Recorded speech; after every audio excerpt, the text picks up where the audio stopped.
আসসালামু আলাইকুম। আজকে মুরগির বয়স 7 দিন।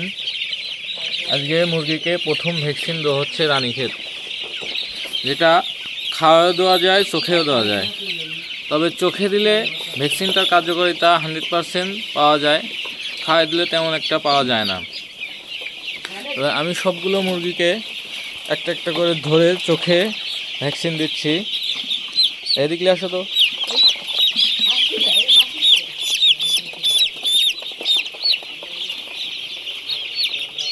এই যে চোখে দিচ্ছি ভ্যাকসিন, দেখি ভাই, 1 ফোঁটা করে প্রত্যেকটা মুরগির চোখে দিচ্ছি। তো ভ্যাকসিন দেওয়ার পরে মুরগিকে ফার্স্ট ভেট পাউডার বা ছোট বাচ্চাদের সিরাপ, জ্বরের সিরাপ, ফার্স্ট সিরাপ বা নাপা সিরাপ ও লাইসোভেট, এই দুইটা দিয়ে পানি দেবেন, তাহলে মুরগি যে ধকলটা পাবে সেই ধকলটা কেটে যাবে।